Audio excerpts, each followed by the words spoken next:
জীবনে এমন মানুষ হও যার পরিস্থিতি মানুষের মুখে হাসি ফোটায়, কষ্ট নয়। সময় বদলে যায়, মানুষ বদলে যায়, কিন্তু ভালো চরিত্রের মূল্য কখনো কমে না। ক্ষমা করতে শেখো, কারণ ক্ষমা দুর্বলতা নয়, মহত্বের পরিচয়। যে নিজের ভুল থেকে শিক্ষা নেয় সেই সত্যিকারের জয়ী। অন্যের ভালো চাও, দেখবে জীবন একদিন তোমার জন্য ভালো কিছু উপহার নিয়ে আসবে। হ্যালো ভিউয়ার্স, আসসালামু আলাইকুম। সবাই কেমন আছেন? আশা করি সবাই ভালো আছেন, সুস্থ আছেন। আমি আলহামদুলিল্লাহ আপনাদের দয়ায় ভালো আছি, সুস্থ আছি। দেশের বাইরে যে যে প্রান্ত থেকে আজকে আমার ব্লগ ভিডিওটি দেখছেন বা দেখবেন, সবাইকে অসংখ্য ধন্যবাদ জানিয়ে শুরু করছি আমার আজকের ছোট্ট একটি ব্লগ। এই তো প্রতিদিনকার মতন আজকেও হাজির হয়ে গেলাম নতুন একটি ব্লগ নিয়ে। তো এখানে রাতের বেলা আমি আগে থেকেই সব কিছু কুটা বাছা সব কিছুই করে রেখে দিয়েছি। এখানে বেগুন রান্না করব, আরেকটাতে করলা ভাজি আছে, আর আরেকটাতে বেগুন দিয়ে আলু দিয়ে ভাজি করব।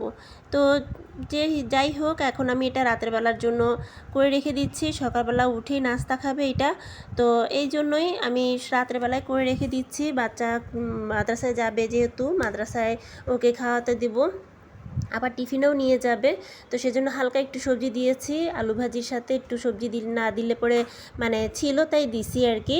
তো তারপরে এই যে রুটিটাও বানিয়ে ফেলেছি। এই যে দেখেন সকালবেলা হয়ে গেছে, বাচ্চাদেরকে খাওয়াই টাওয়াই দিছি। এখন বিছানা গুছাতে চলে আসছি। বিছানার কি অবস্থা দেখেন, আর কি বলবো। আর এখানে তো বৃষ্টি বাদল হয়েই যাচ্ছে, একবার রোদ একবার বৃষ্টি একবার গরম, ওয়েদারের অবস্থা খুবই খারাপ। তো যাই হোক, আমি এখানে একটু ঘুরে ঘুরে দেখাচ্ছি আপনাদেরকে আমার ফ্ল্যাটের অবস্থানটা। এই যে এই ছোট রুমটার পাশে আমার এই বেডরুম, আর এই বেডরুমের পাশে আরও একটা বেডরুম আছে। মাঝেরটা আমার রুম, আর এই পাশেরটা আমার ভাসুরের রুম। আর এটা হচ্ছে গিয়ে ডাইনিং আর ড্রয়িং দুটো একসাথে, অনেক বড় স্পেস। তো আমাদের যেহেতু নিচের তলায় ডাইনিং আছে, ড্রয়িং আছে, সব কিছুই নিচে সেট করা আছে। তো উপরে মূলত আমি একলা থাকি, আলাদা থাকি যেহেতু, সেজন্য সেরকম কোনো ফার্নিচার হালকা পাতলা আছে, আর সেরকম ফার্নিচার রাখা হয়নি, সব কিছুই নিচে আছে আর কি। তো যাই হোক, একটা সময় আমার ভাসুর এখানে থাকতো, তারপর ননদ থাকতো, আর একটা রুমে আমি থাকতাম। তো আমার শ্বশুর মারা যাওয়ার পর থেকে নিচে বেডরুম দুইটা খালি হয়ে গেছে, তো তারা হচ্ছে নিচে চলে গেছে। আর উপরে ফ্ল্যাটটাতে আমি পুরো একলাই থাকি, তো কি আর করার। যাই হোক, এখানে আমার বেডরুমের পাশে আমার রান্নাঘরের পাশে এই যে চিকন অনেক লম্বা বড় একটা বারান্দা আছে। এই বারান্দার মধ্যে আমি সবজি টবজি রাখি, তারপর টুকটাক জিনিসপাতি রাখি, যেখানে কাপড় ধুয়ে মেলে দিই। যেহেতু বড় চাদর টাদর থাকলে পরে বিশেষ করে এখানে আমি মেলে দিই, তাহলে পরে এখানে সুবিধা হয় কি, যে পানি টানি ঝরে যায়, খুব ভালো একটা হয় আর কি, নিজের কাছেও সুবিধা হয়, বারান্দাটা ব্যবহার করি আর কি। তো এই যে কালকে চাদরটা ভিজিয়ে ধুয়ে দিয়েছিলাম, তো এটা আমি ভালো করে সুন্দর করে গুছগাছ করে নিয়েছি। আর এই নিচে কোনো সবজি টবজি আছে কিনা তাই দেখছিলাম। তো কি কি সবজি আছে তাই দেখে টেখে আমি আরেকটা রুমে চলে আসলাম, মানে যে ড্রয়িং রুমে চলে আসছি। তো এখানে এই যে সোফাগুলো দেখতে পাচ্ছেন, এগুলো অনেক আগের সোফা। তো মোটামুটি এখানে এমনি হঠাৎ করে যখন কেউ আসে তখন একটু বসার জন্য বা আমরা নিজেরা বসার জন্য এখানে দুটা সোফা রাখা আছে আর কি। তেমন কোনো কিছু নাই, হালকা পাতলা ফার্নিচার কিছু আছে। তো যাই হোক, এখানে এই যে শুকায় গেছে যে কাপড়গুলো, সেগুলো আমি গুছগাছ করে নিচ্ছি। আর আমার কাপড়গুলো আমি আমার ড্রয়ারে দিয়ে দিব। আমার শাশুড়ি কাপড়ও আছে এখানে মেলে দিয়েছিল, তো সেগুলো গুছিয়ে নিয়ে গামলায় দিয়ে দিলাম। গামলায় যে কাপড়গুলো আছে সেগুলো আমার শাশুড়ির কাপড়, ননদের কাপড় কিছু, তো ওগুলো আমি গামলাতে নিয়ে নিয়েছি, কারণ হাতে করে নিয়ে গেলে পড়ে যাওয়ার সম্ভাবনা থাকে, তো তার জন্য আমি গামলাটা ব্যবহার করতেছি আর কি। তো আমাদের কাপড় আমি আলাদা রাখছি, আর ওদের কাপড় আলাদা করে দিয়ে এবার নিচে দিয়ে আসছি। তো এই তো আমি করলা ভাজি করতে রান্নাঘরে চলে আসলাম, যেহেতু এখন রান্না বাড়ার সময়, রান্না বাড়ার আয়োজন করতে হবে। আমি এখানে সব কিছু একসাথে মানে মাখায় ঝুঁকায় বসাই দিছি। আজকে আর তেমন কোনো কিছু করি নাই, অন্য সময় তো পেঁয়াজটা ভেজে তারপরে অনেক কিছু দিয়ে টিয়ে তারপরে হচ্ছে গিয়ে করলা আলুটা দিই। আজকে তেমন কিছু করি নাই, কোনো মতে বসাই দিছি। আর এদিকে ভাতটাও বসাই দিছি, আর এখানে যে তেলাপিয়া মাছ দিয়ে এটাও আমি আজকে মাখায় ঝুঁকায় বসাই দিছি, মানে খুবই প্রচুর আলসামি লাগতেছিল। তো এখানে আমি সব মশলা দিয়ে তেলাপিয়া মাছটাও দিয়েছি। আজকে তেলাপিয়া মাছ দিয়ে বেগুন দিয়ে রান্না করব।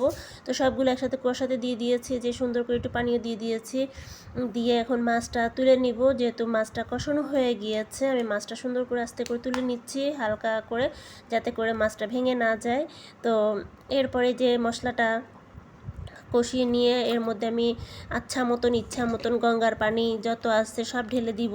তো যাই হোক, আমার কথাতে কেউ কিছু মনে করবেন না, আমি অনেক সময় অনেক দুষ্টামি করে অনেক কথা বলি, কিন্তু আপনাদের মাঝে শেয়ার করি না, করা হয়ে ওঠে না, মাঝে মধ্যে একটু একটু করবো।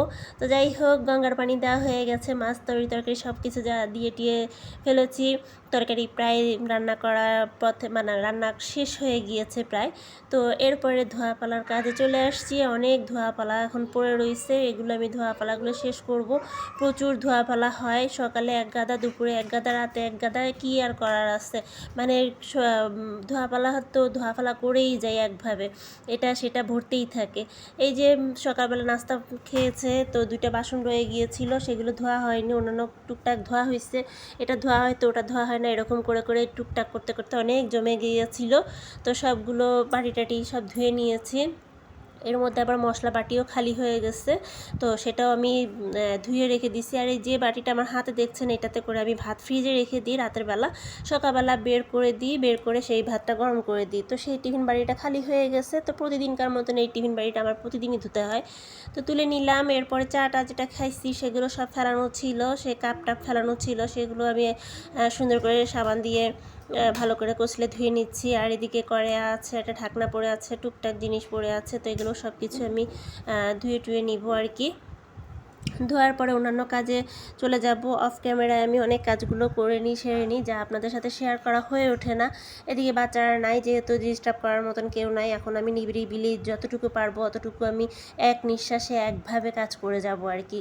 তো এই যে আমার প্রায় ধোয়াপালা প্রায় শেষের পথে। এখন এই যে এটার মশলা ছিল এই বাটিতে, যেন মশলার গন্ধ না থাকে, তো তার জন্য হচ্ছে কি আমি খুব ভালো করে একদম ধুয়ে নিয়েছি।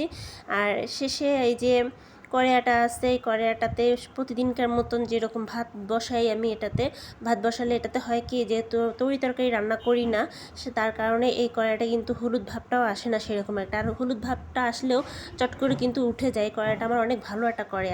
তো যাই হোক, আমি এই কড়াইটার মধ্যে ভাত গরম করি, ভাত গরম করলে ভাতটা একদম সাদা ফ্যাকাশে একদম ফকফকে থাকে আর খুব সুন্দর থাকে।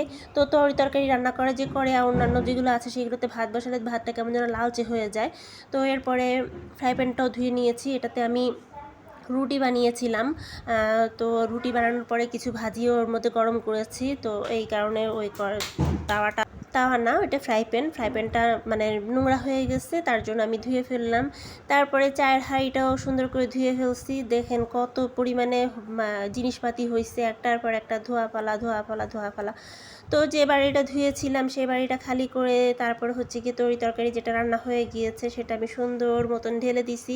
এদিকে ছোট ছেলে চলে আসছে, বিড়ির করতেছে, ও তো মানে সারাক্ষণ কি বলবো, দুষ্টামি করা তালেই থাকে। এই তো ভিডিওটি শেষ পর্যায়ে চলে আসছি। সবার ভালো লাগলে অবশ্যই লাইক কমেন্ট শেয়ার করবেন, আমার পাশে থাকবেন, আমাকে সাপোর্ট করবেন, আর অবশ্যই একটা লাইক দিবেন।